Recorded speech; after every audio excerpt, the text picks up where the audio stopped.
안녕하십니까, 이장석입니다. 이제 21번째 우리 가치 비즈니스의 8번째 시간이 되겠습니다.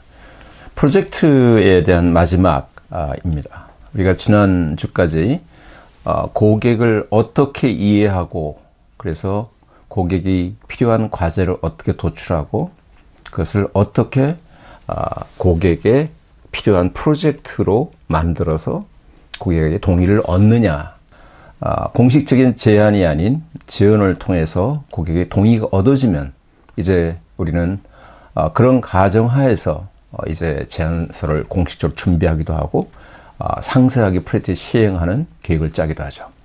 오늘은 그러한 것에 제안서를 제출하고 또는 경쟁을 이기고 또는 계약에 이르는 단계의 행정적인 그런 것보다는 본원적인 문제를 한번 가지고 이 세 주제를 묶어서 전달하고자 합니다. 그래서 제가 지난번에 잠깐 말씀드렸지만 여러분들께서는 한번 돌아보셨습니까? 여러분들 회사에 또는 여러분들 동료가 만들었던 아주 성공적인 프로젝트들은 어떤 특징이 있었는가 한번 생각해 보셨습니까? 혹시 토론을 해 보셨습니까? 그래서 저는 오늘 이 세 가지 주제를 엮어서 하나의 주제를 묶어서 말씀드리려고 하는 것이 바로 성공적인 프로젝트는 어떻게 가능했을까라는 것을 7가지 영역에서 한번 점검하는 것으로서 대체하고자 합니다. 첫 번째는 당연히 고객의 문제를 해결할 수 있는 것이어야 되겠죠. 고객의 문제가 무엇인지 알아야 되겠죠. 고객이 추진해야 될 과제가 무엇인지 고민해 봐야 되겠죠. 그래서 우리는 이런 고객의 문제, 과제 도출하는 두 가지 루트를 말씀드린 게 인포메이션과 인사이트였죠. 그렇죠? 고객으로부터 얻어지는, 듣게 되는, 알게 되는 여러 가지 인포메이션을 통해서 고객의 문제를 해결할 수 있는 안을 제시하기도 하고, 우리가 고객을 심도 있게 분석해서 고객의 전략적인 과제, 고객이 풀어야 될 과제를 먼저 선도적으로 만들어서 고객의 문제를 제시하게 되는 그런 형태를 말씀드렸죠. 결국은 고객은 무엇을 고민하는가, 고객으로부터 듣게 되는, 고객이 요구해서 알게 되는, 또는 뉴스를 통해서 또는 다양한 정보의 소스를 통해서 알게 되는 그런 것들을 통해서 여러분들은 고객의 고민을 듣게 되죠. 또 하나는 말씀드린 대로 고객의 수업 분석을 통해서 고객이 어떤 문제를 지금 당면하고 있는지 여기서부터 시작하게 되겠죠. 전략과제, 고객의 관점에서의 전략과제, 우리가 봤을 때는 비즈니스 프로젝트 또는 빅딜 메가딜의 시작은 첫 번째는 여기서 시작되죠. 그래서 고민을 얼마나 많이 하느냐, 이것을 누가 먼저 고민하느냐, 이것이 첫 번째 중요한 요인이 되겠죠. 두 번째는 뭐겠습니까? 나만이 제시할 수 있는 답이어야 됩니다. 나만이 제시할 수 있는 답이라는 게 뭐냐? 우리가 가치 비즈니스를 얘기할 때 제가 항상 끝에 얘기한 게 뭡니까? 미투 테스트를 해야 된다. 우리가 제시하는 밸류가, 우리가 제시하는 안이 남들도 제시할 수 있는 안일 때는 차별화된 가치가 없다. 나만의 답이어야 된다. 나만의 답이 된다는 것은 뭐냐? 어떤 기능적인, 제품적인 그런 것에 대한 사양을 맞추는 것은 누구나 할 수 있는데, 조금 더 높은 레벨에서 고객의 비즈니스 관점에 대해서 고객의 이슈를 풀어줄 수 있는 해결책을 제시하는 것이 중요하다. 우리가 흔히 가치 영역의 4가지 도메인을 말씀드렸지만, 정량적이냐, 정성적이냐, 대내냐, 대외냐, 이런 것을 갖고 말씀드렸지만, 매출에 대한 고민을 하는 고객도 있을 것이고, 비용을 감소해야 될 고민이 있는 사람도 있을 거고, 직원들의 역량을 개선해야 되는 고객이 있을 거고, ROI를 어떻게 개선할 것인가라는 고민을 하고 있는 고객이 있을 거고, 여러 가지 유형이 나옵니다. 이런 문제를 풀어줄 수 있는 답이 무엇일까? 두 번째는 C레벨에 대한 고민을 조금 더 분리해서 볼 필요가 있습니다. 아무리 잘 나가는 회사도 모든 C레벨이 행복할 수는 없습니다. 아무리 잘 나가는 회사도 모든 부문이 다 완벽하게 비즈니스가 운영되는 경우는 없지요. 우리 회사가 아무리 잘 나가도 마케팅 영역이 지금 취약한 회사가 있습니다. 왜 우리 회사는 소셜 마케팅, 인터랙티브 마케팅이 약하냐? 우리는 왜 고객의 전통적인 오프라인 비즈니스만 강하고 온라인 비즈니스는 취약하냐? 우리 회사는 왜 기술력을 제대로 확보하지 못하는가? 당장 매출은 잘 나오지만 우리의 기술 리더십은 어떻게 보완할 것인가? 우리 회사는 지금 비출도 좋고 여러 가지 좋은 시그널로 가고 있지만 우리 회사의 기업 이미지는 어떻게 개선할 것인가. 이 부문들이 전부 다 기업의 C-레벨들이 달리 갖고 있는 고민이죠. 흔히 여러분들 상상해 보시죠. 보드룸에 모여서 회의를 하는 모든 임원들이 행복한 경우는 없습니다. 100%의 C-레벨들이 전부 다 동시에 행복하다? 그건 불가능하죠. 그래서 항상 고민할 것은 무엇이냐? 우리의 고객의 C-레벨별로 고민이 무엇인가라는 걸 분리해서 쳐다보기 시작하면 고객의 고민, 문제가 보이기 시작한다. 그리고 결국은 남이 쫓아오서 나만의 아이디어. 아이디어라는 것은 이 문장의 약간 모순이죠. 그죠? 어떻게 보면 남이 쫓아올 수 없는 것은 없죠. 아이디어는 누구든지 따라할 수 있죠. 하지만 그 아이디어에 우리만이 어떻게 보면 차별화된 요소가 가미될 수 있어야 된다. 마지막에 중요한 것은 뭐냐? 이 문제가 고객에 제시하는 안이 우리가 부분을 제시하는 것이냐? 고객이 또 거기에 다른 해결책을 찾아야 되는 것이냐? 흔히 여기 썼지만 RFP에 응대하는 레벨이 아닌 A부터 G까지 제가 처음부터 전략 과제를 말씀드릴 때부터 프로젝트를 말씀드릴 때 말씀드렸던 통신사의 케이스에 솔루션뿐만이 아니라 그들의 프로젝트 파이낸싱까지, 그 다음에 프로젝트 전체 총괄 관리까지, 컨설팅까지 한꺼번에 전부 다 안을 제시하는 회사의 예를 말씀드린 것처럼 전체 완벽한 문제 해결이 중요하다 이렇게 말씀드릴 수가 있겠습니다. 다시 말씀, 나만이다. 남들이 따라할 수 없는 고객이 문제를 해결하는 나만의 답이 되어야 된다. 그래야지만이 프로젝트 흔들리지 않지요. 누구나 다 할 수 있는 것이라면 아무리 우리가 좋은 아이디어를 먼저 냈다고 하더라도 고객은 다른 대안을 비교할 수밖에 없는 상황에 들어가고 또 다른 경쟁사가 동일한 안을 제안했을 때 우리는 레드오션으로 빠져들게 되죠. 두 번째는 우리가 제시하는 것이 과연 나만의 답인가 냉정하게. 그래서 가치 문장을 얘기할 때 또는 간이 프로포절, 인디커트 프로포절 하기 전에 체크했던 게 뭡니까? 이게 과연 우리만의 문제를 해결할 수 있는 우리만의 답인가? 라는 것을 냉정하게 볼 필요가 있다. 세 번째가 이제 참 이게 워런 버핏이 처음 써서 경영학에서 많이 쓰고 있는 문장이 미국에서 쓰고 있는 문장인데 스킨 인 더 게임입니다. 다시 말씀드리면 여기 사진이 재밌는 사진을 제가 두 개를 붙였습니다만은 닭이 달걀, 돼지의 어떻게 보면 베이컨 같은 내 몸의 신체 일부 또는 이탈되는 나의 또 다른 분신에 이르기까지 생각이라고 봐요. 저는 이거를 그냥 사자성어로 현존 인명이라고 표현합니다. 다시 말씀드리면 이런 프로젝트의 성공 요인은 뭐냐? 내 커리어를 걸고 나의 모든 것을 걸고 집중할 수 있어야지만 성공합니다. 이런 프로젝트는 단기적인 BAU 비즈니스와 달리 시간도 길고 복잡하고 경쟁도 매우 치열하지요. 엄청 많은 시간을 고민해야 되죠. 그런데 이런 것을 할 때 동일한 비즈니스처럼 그냥 고객이 요구하는 요청사항에 대해 응대하는 비즈니스와 같은 그런 열정으로는 불가능하다. 그래서 여기에 임할 때는 어떻든 나의 커리어를 전부 다 걸어야 됩니다. 리더들께서는 이러한 프로젝트를 하는 책임자나 셀러에게 당신은 이거 하나에 커리어를 걸어봐. 또는 CEO께서는 임원한테 당신은 이 일에 커리어를 걸어봐. 라고 할 수 있어야 됩니다. 이것을 저는 스킨 인 더 게임 또는 현존 인명이라고 말씀드립니다. 다시 말씀드리면 메가들 빅딜을 함에 있어서 팀들이 생각하는 것은 뭐냐? 거기에 모든 것을 걸어야 된다. 이게 매우 중요하다라는 겁니다. 그 다음에 물론 우리 모든 비즈니스에 마찬가지 관계죠. 그죠? 우리 고객 관계 그려봤지 않습니까? 의사결정자를 중심으로 해서 여기에 관련된 모든 사람들을 분석한 이유가 뭡니까? 우리가 관리해야 될 고객, 우리가 관계를 가치로 이전시켜야 될 고객이 누군가를 아는 절차로서 고객을 분석했지 않습니까? 결국은 모든 비즈니스에는 아무리 객관적이고 공정한 평가를 한다고 하더라도 신뢰가 마침 되어야 되죠. 여기서 관계, 릴레이션십은 그냥 관계, 술이나 다른 부적절한 관계에 의한 관계가 아닌 신뢰와 가치죠. 믿음이죠. 믿음이 정말 중요하죠.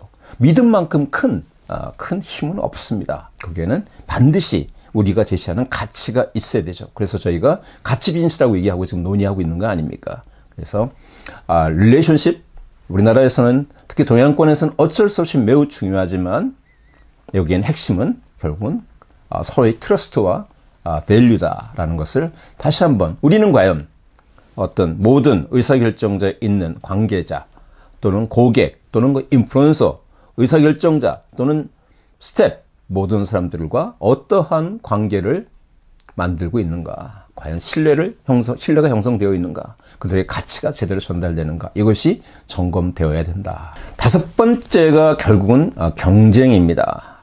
경쟁, 아무리 우리가 선도적으로 제안을 했다고 하더라도 경쟁에 부딪힐 수밖에 없습니다. 모든 기업들은 민간 기업 또는 공기업 할 것 없이 모든 기관, 기업, 단체들은 어떻든 간에 어떤 안을, 이게 뭐 여러분 1달러, 2달러 비즈니스도 아니지 않습니까? 몇백만 불 또는 몇천만 불 프로젝트에 대한, 또는 1조가 넘는, 그죠? 빌리언 달러가 되는 그런 프로젝트들도 존재하거든요. 이런 것을 어떻게 한 회사하고 할 수 있겠습니까?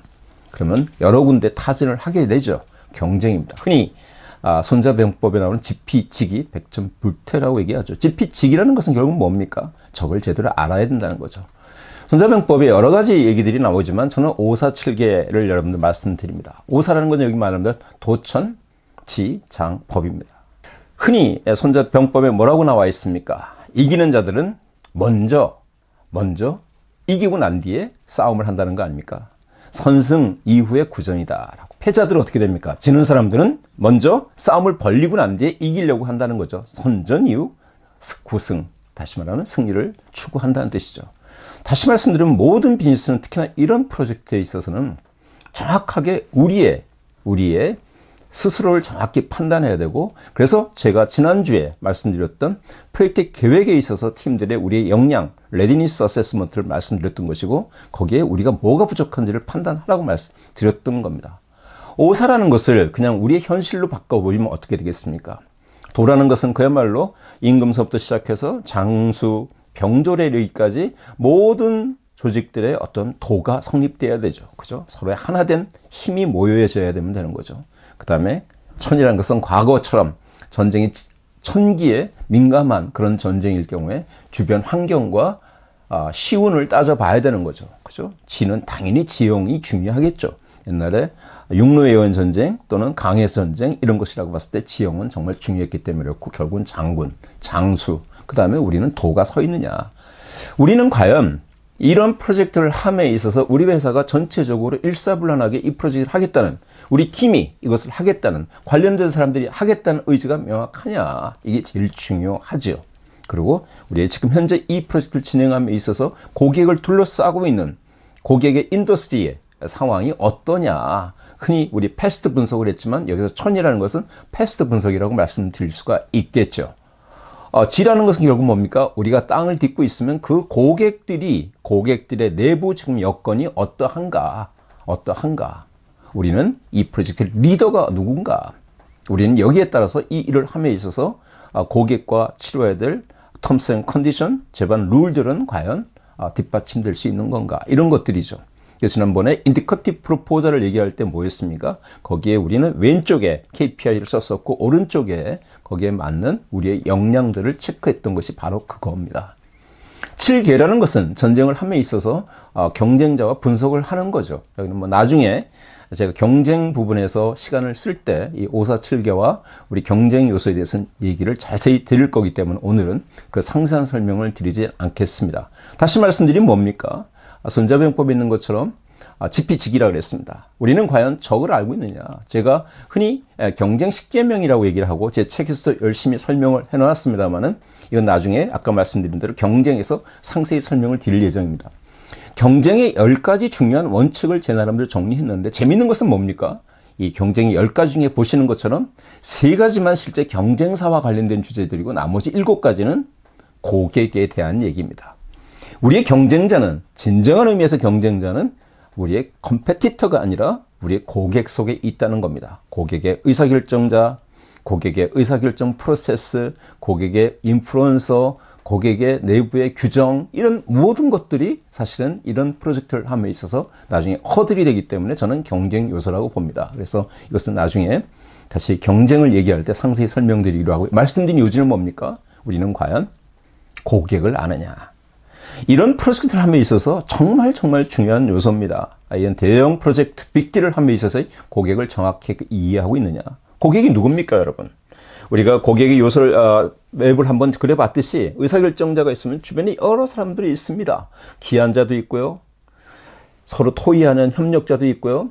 인플루언서도 있고요. 거기에 따라서 법률 검토자도 있고요. 구매부서도 있고요.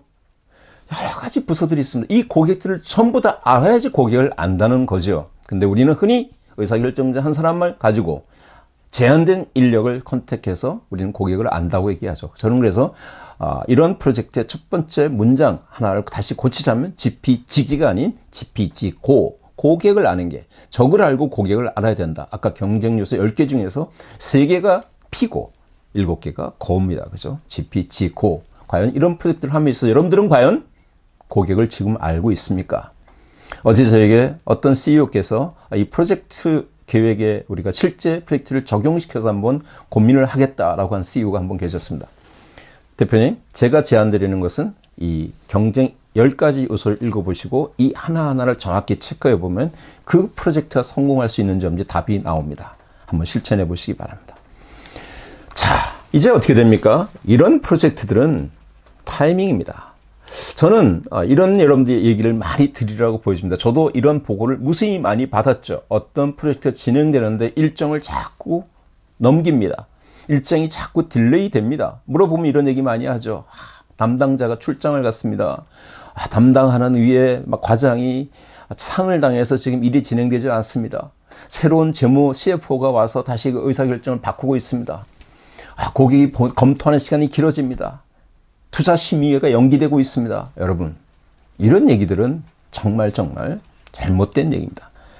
이런 프로젝트에서 time is enemy입니다. 다시 말씀드리면 이런 프로젝트는 고객한테 엄청난 기회를 주고 엄청난 중요한 과제이기 때문에 무작정 딜레이 될 수가 없거든요. 빅딜일수록, 메가딜일수록 딜레이는 있을 수 없습니다. 사소한 소모품을 산다 그러면 지금 있는 것보다 재고를 활용해서 쓸 수도 있고 대안이 만들어지지만 이런 대형 프로젝트는 절대로 시간이 딜레이 될 수 없습니다. 시간이 딜레이 되고 있다? 그거는 이미 그 프로젝트는 변질되고 있다라고 판단하셔야 됩니다. 고객에서 내부에서 일정한 마일스톤이 있지 않습니까? 마일스톤 나중에 설명을 드리겠지만 5개 또는 6개의 마일스톤을 넘어야 되는데 첫 번째 마일스톤이 계속적으로 딜레이 되고 있다. 지연되고 있다. 이유를 알 수 없다. 또는 여러 가지 이해할 수 없는 상황으로 보고되고 있다. 이것은 뭡니까? 이 프로젝트가 암초에 부딪히고 있다. 이렇게 말씀드립니다. 그래서 항상 이런 프로젝트일수록 제가 첫 번째 전략과제에서 말씀드린 것처럼 마일스톤을 관리하고 90 days plan, 30 days plan, 다시 말하면 분기 플랜, 월 플랜처럼 이렇게 중장기 계획을 관리하는 습관이 되어 있어야 됩니다. 자, 우리가 비즈니스에 인디케이티브 프로포즈를 내고 우리가 이 프로젝트를 수행할 수 있는 계획을 하고 나는데 오늘은 이 프로젝트를 어떻게 이길 것인가라는 것에 대한 것을 말씀드리면서 6가지를 말씀드렸습니다. 첫 번째 뭡니까? 우리는 고객의 문제를 이해하고 있는가? 정확하게 알고 있는가? 그래서 우리가 제시하는 답이 나만의 답인가? 고객의 각각 C레벨별로 고객의 고유한 요소에 대해서 우리가 선도적으로 A부터 G까지 모든 것을 제시할 수 있어야 되고 남들이 따라올 수 없는 그런 답을 제시하고 있는가? 그 다음에 뭡니까? 이 프로젝트에 임하는 리더든 당사자든 실무자든 생명, 나의 커리어를 걸고 배팅하고 일을 하는가? 스킨 인 더 게임 말씀드렸지 않습니까? 그 다음 네 번째 뭡니까? 과연 우리는 관련된 의사결정자와 실무자와 모든 사람들의 관계가 트러스트와 밸류에 의해서 긴밀히 유지되고 있고 개선되고 있는가? 그 다음 우리는 과연 컴페티터뿐만이 아니라 진정 우리의 고객의 내부를 정확히 이해하고 있는가? GPG고 있는가? 마지막 프로젝트는 일정대로 예정대로 잘 가고 있는가? 지연되고 있다면 그 지연 이유를 정확히 알고 있는가? 그냥 막연히 딜레이 되고 있는 것을 하고 있는 것이 아닌가? 기다리고 있는 것이 아닌가라는 것이 이 성공적인 프로젝트를 끌고 가기엔 6가지 요소입니다. 좀 아쉽죠? 여기에 뭐가 더 필요하겠습니까? 한 가지가 더 있습니다. 제가 7가지라고 말씀드린 이유가 이 6가지에 한 가지가 더 있습니다. 바로 팀입니다. 이런 프로젝트일수록 팀이 중요합니다. 이건 한 사람이 할 수 있는 일이 아니죠. 조직에 수없이 많은 사람들이 참여하게 되죠.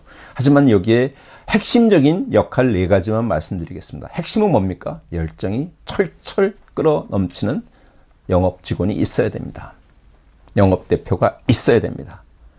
그런 영업 대표는 절대로 포기하지 않습니다. 아까 스킨 인 더 게임의 가장 중요한 핵심이 바로 이 영업 직원입니다. 여기에 나의 커리어를 거는 영업 직원, 열정이 있는 영업 직원이 과연 이 프로젝트에 참여하고 이 프로젝트에 책임을 지고 있는가? 조직의 리더는 정말 중요합니다. 여긴 이런 리더라는 한편 팀장 레벨이 아닌 임원 레벨 또는 그보다 위의 레벨이라고 말씀드릴 수 있겠죠.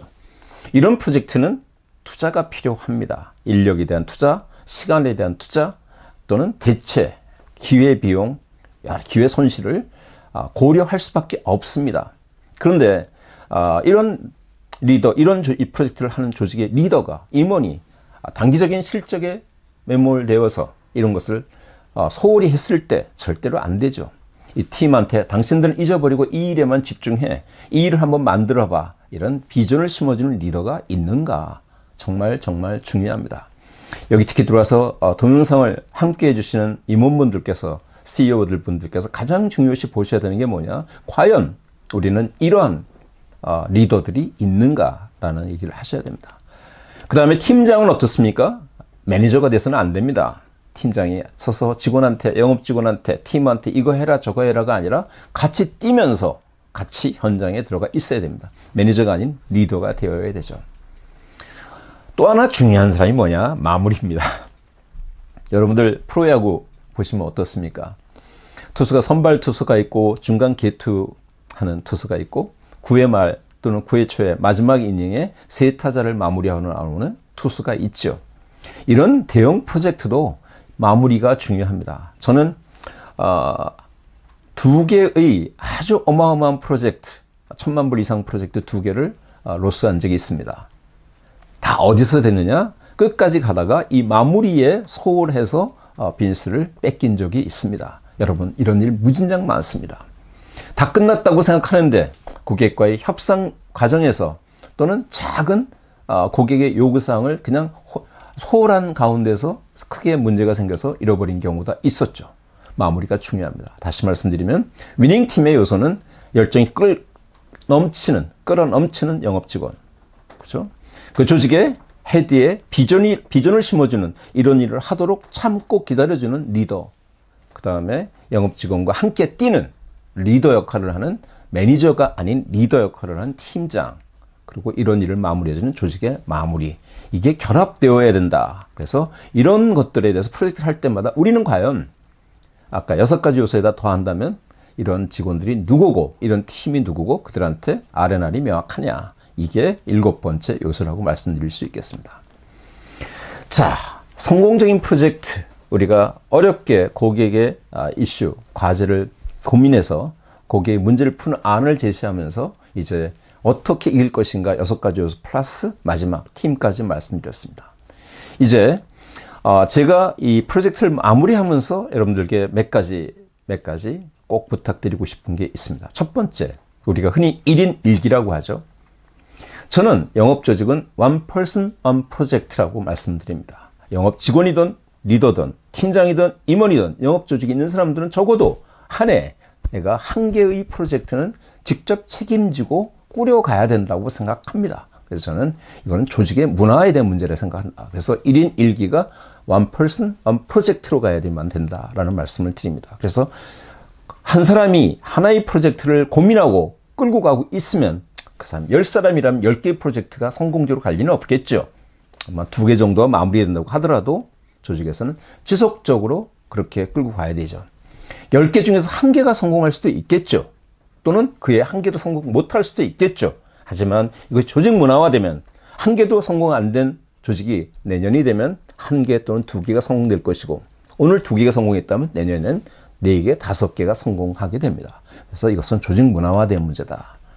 두 번째는 뭡니까? 이렇게 1인 원 프로젝트를 줬을 때 이것을 어떻게 지속적으로 관리하는가, 이런 것들은 말씀드린 대로 긴 호흡입니다. 진도 관리가 정말 중요한데, 그래서 프렌드-C, 매니지먼트 시스템을 말씀드렸지 않습니까? 참석하는 사람을 정확히 하고 참석 내용을 정확히 하고 그 다음에 주기적으로 어떤 템플릿을 가지고 진행해야 된다. 그래서 저는 이런 템플릿을 보여드립니다. 여러분들께서 조직에 팀이 10명이면 이것이 10줄이 되겠죠. 하나의 프로젝트가 어떤 프로젝트고 일정이 어떻게 되고 그게 KPI가 어떻게 되면 마일스톤이 뭔가 거기 이슈가 뭐 그 이슈를 어떻게 풀어갈 것인가 하나의 프로젝트에 대한 이렇게 하나의 템플릿에 의해서 한 팀이면 4명이 일하는 한 팀이라면 이렇게 한 장을 올려놓고 진도 관리를 하는 게 되겠죠. 자, 하나의 매니지먼트 시스템 예로서 여러분들한테 보여드립니다. 제가 현장에 있을 때 이런 것을 통해서 팀들과 논의했던 하나의 제가 만든 양식이라고 말씀드릴 수가 있겠습니다. 그래서 프로젝트는 다시 말씀드리면 긴 호흡이다. 그죠? 여러분들 낙숫물이 바위를 뚫지 않습니까? 그죠? 물방울이 바위를 뚫는다는 거 상상하십니까? 긴 프로젝트, 메가 프로젝트, 빅딜. 여러분, 이게 어떻게 똑같은 방법으로 되겠습니까? 그렇지만 집요하게 리더십 팀이 열정을 갖고 진행한다면 바위가 물방울에 의해서 뚫어지듯이 만들어집니다.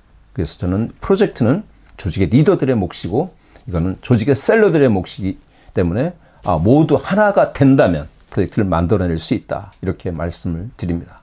그래서 오늘 여러분들께 한 4주 동안 진행됐던 프로젝트의 마지막에는 프로젝트를 어떻게 성공적으로 할 것인가 6가지. 그 다음에 마지막 팀의 말씀을 드렸고, 그 다음 중요한 것은 조직의 문화다. 그래서 1인 1기처럼 one person, one project로 가야 된다. 그 다음에 매니지먼트 시스템에 의해서 조직이 끝없이 이것에 집중하는 모델을 보일 때 성공적인 프로젝트가 만들어진다고 보여집니다. 2021년 여러분들 조직에 적어도 하나 이상의 새로운 프로젝트가 저와 보낸 시간으로 인해서 만들어진다면 제가 가장 큰 행복이라고 생각하고 또 그런 회사가 점점 늘어난다면 빈스의 가치가 커지리라고 믿습니다. 4주 동안 프로젝트에 대해서 수고 많으셨습니다. 다음 주에는 오퍼링을 논의하도록 하겠습니다. 감사합니다.